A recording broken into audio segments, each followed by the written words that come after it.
David nació en Belén, en una pequeña comunidad dedicada al pastoreo.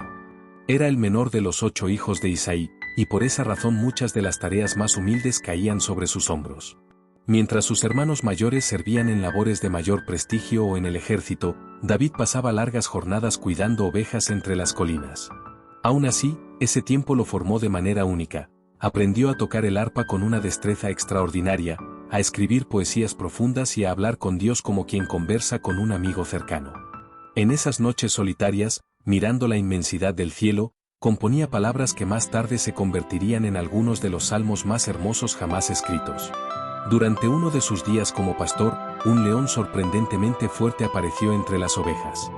David, movido por un sentido de responsabilidad y valentía fuera de lo común, lo enfrentó y lo venció. Otro día fue un oso. Esa capacidad para defender lo que se le había confiado no provenía del orgullo, sino de una confianza inquebrantable en Dios. Ese carácter silencioso y fiel sería lo que más adelante cambiaría la historia de Israel.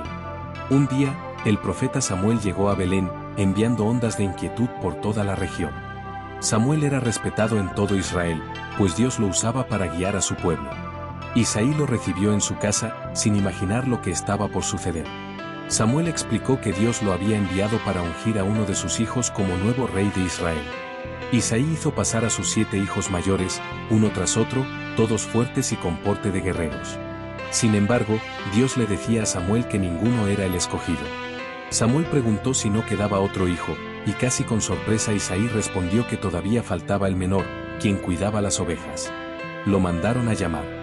Cuando David entró, Samuel sintió la voz de Dios en su corazón confirmando que él era el elegido.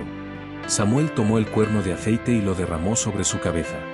Desde ese momento, el Espíritu de Dios vino sobre David de una manera especial. Aunque la ceremonia ocurrió en privado, ese día marcó el inicio de un destino extraordinario. Tiempo después, el rey Saúl comenzó a ser atormentado por una profunda angustia. Sus siervos sugirieron buscar a alguien que tocara música para calmarlo. Oyeron hablar de un joven de Belén que tocaba el arpa con una dulzura única. Ese joven era David. Así entró por primera vez al palacio real, sin imaginar que años después él mismo ocuparía el trono.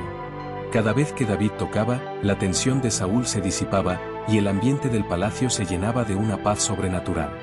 Israel pronto entró en conflicto con los filisteos, y la guerra se tornó tensa. Los 2 ejércitos se encontraban frente a frente en el valle de Ela. De entre los filisteos surgió un guerrero enorme, Goliat, cuya estatura era tan imponente como su desafío. Durante 40 días insultó al ejército de Israel, provocándolo a duelo. Nadie se atrevía a enfrentarlo. David fue enviado por su padre al campamento para llevar comida a sus hermanos. Al escuchar los gritos del gigante y ver el temor de las tropas, su corazón ardió en indignación. No podía creer que nadie defendiera el nombre de Dios.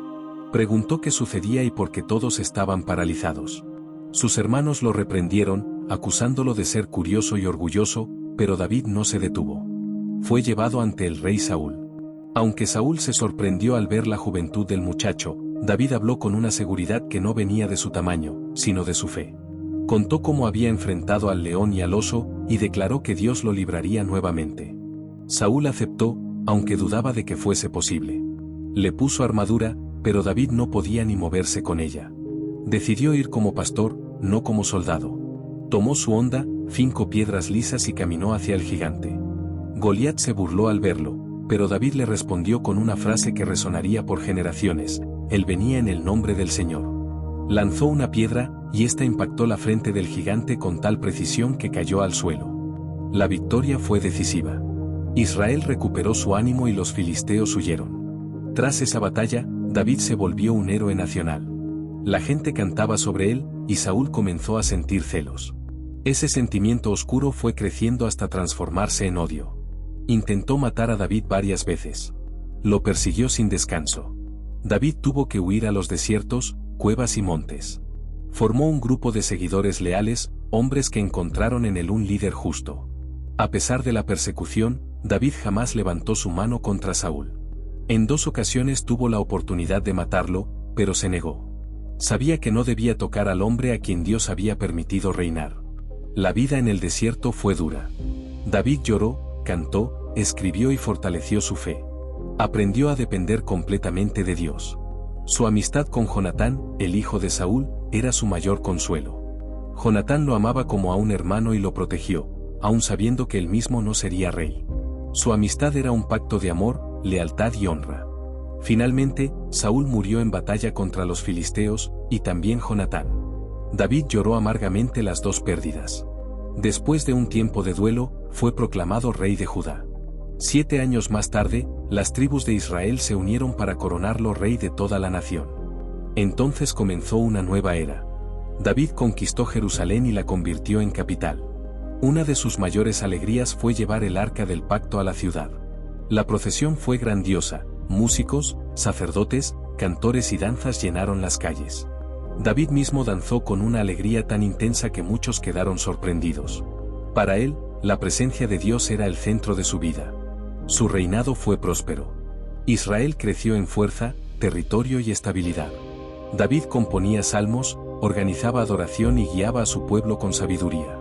Sin embargo, no era perfecto. En un periodo en el que los reyes solían ir a la guerra, él se quedó en Jerusalén. Desde su terraza vio a Betsabé y la mandó llamar.